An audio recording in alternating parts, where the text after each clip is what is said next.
मैं डॉक्टर हरिश्चंद्र, सहआचार्य हिंदी, राजकीय महाविद्यालय सांगानेर। प्रिय विद्यार्थियों, पूर्व में आपको मुंशी प्रेमचंद द्वारा रचित कहानी नमक का दरोगा की कुछ गद्यों की व्याख्या बता दी गई थी। अब अगला जो गद्यांश है वो है, यहां तक कि मुंशी जी को न्याय भी अपनी ओर से कुछ खींचा हुआ दिख पड़ता था। वह न्याय का दरबार था, परंतु उसके कर्मचारियों पर पक्षपात का नशा छाया हुआ था। किंतु पक्षपात और न्याय का क्या मेल? जहां पक्षपात हो वहां न्याय की कल्पना भी नहीं की जा सकती। तो यहां पर देखिए, मुंशी प्रेमचंद द्वारा रचित जो नमक का दरोगा कहानी है, उसमें पंडित अलाउद्दीन का जो केस है वो क्या है? मुकदमा जो है वो किसमें? अदालत में क्या होता है? पेश हो जाता है। वहां पर क्या है? देख के सभी अधिकारी, मुंसिफ, वकील, अर्दली और जो भी चपरासी जो हैं वो उनके गुलाम की भांति क्या करते हैं? इर्द गिर्द घूमते रहते हैं। और क्या है? उनके जो वहां नामी जो वकील हैं वो भी क्या है? उनके साथ खड़े हुए हैं। और किसके? सत्य और धर्म के साथ अदालत में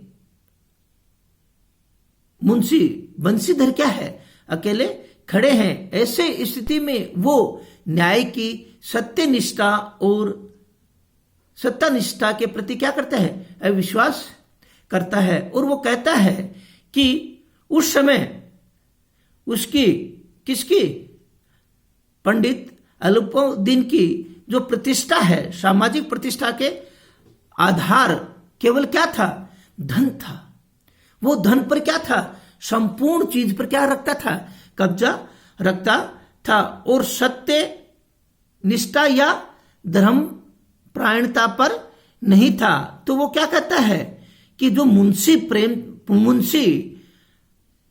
बंशीधर जो है वो न्याय जो है, न्याय के लिए क्या है कि अदालत में सभी लोग क्या है कि पंडित अलाउद्दीन की तारीफ कर रहे हैं, उनके तरफ हैं। सभी लोग पंडित के अपराध होने पर उन्हें क्या है? साथ देने को क्या है?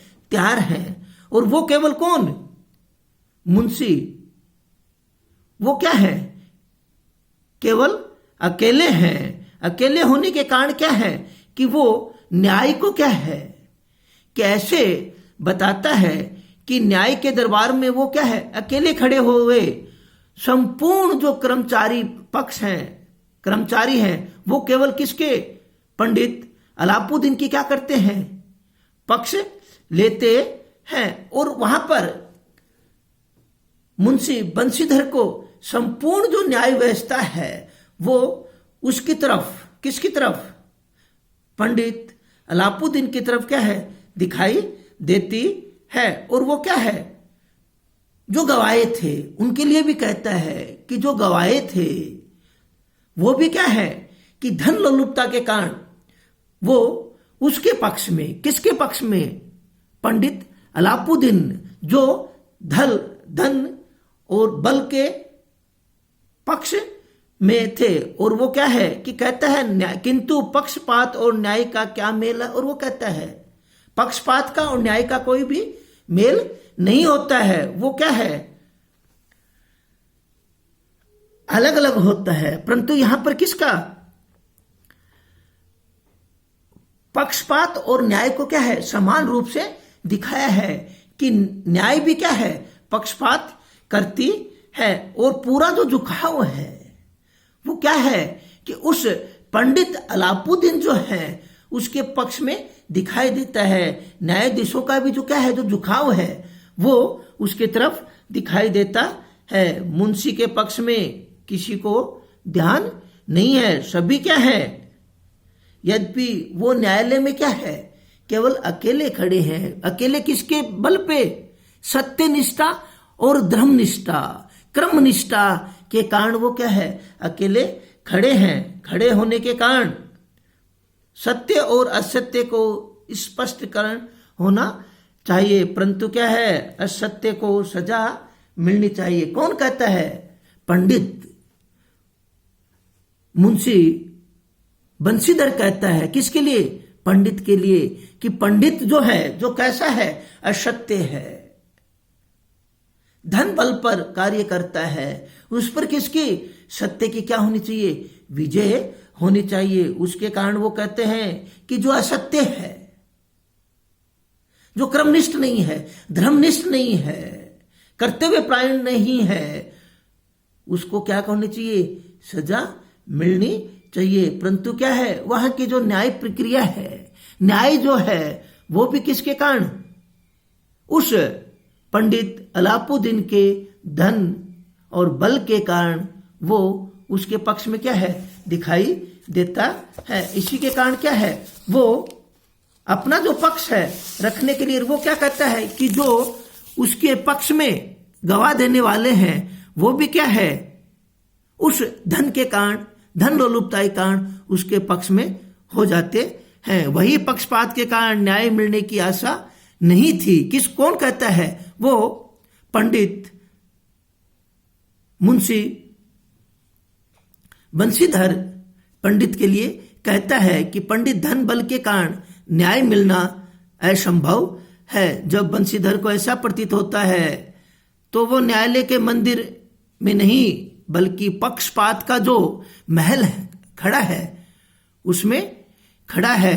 उसी के कारण वो अनुमान सही निकलता है। क्यों? कि धन के कारण उसको क्या कर लिया जाता है? धन से उनको खरीद लिया जाता है, अपने पक्ष में कर लिया जाता है। पक्ष में करने के कारण पंडित को निर्दोष मान के उसको क्या कर दिया जाता है? बेइज्जत बरी कर दिया जाता है। तो यहां पर क्या है, जो धन बल है उसका व्यंग्य करके लेखक ने एक पंडित बंशीधर सत्य और निष्ठा है उस पर क्या है, एक व्यंग्य को उस धन और बल पर प्रयोग किया गया है कि आज का जो प्रवेश है, यथार्थ जो है, वो किस प्रकार से सत्य, कर्तव्य, निष्ठा पर विजय प्राप्त करता है। ये चीज इसमें दिखाया गया है और भाषा सरल है और मुहावरेदार है। और न्याय के कर्मचारी जो हैं उनको क्या है, पक्षपात का नशा दिखाया गया है और कहानीकार अपना प्रभावशाली ढंग से उस पर क्या है, अपने प्रभाव को व्यक्त किया गया है। ये जो कहानी है वो न्याय, अन्याय, धर्म, अधर्म पर दिखाया गया है और व्यंग्य के रूप में प्रस्तुत की गई है। जय हिंद, जय भारत।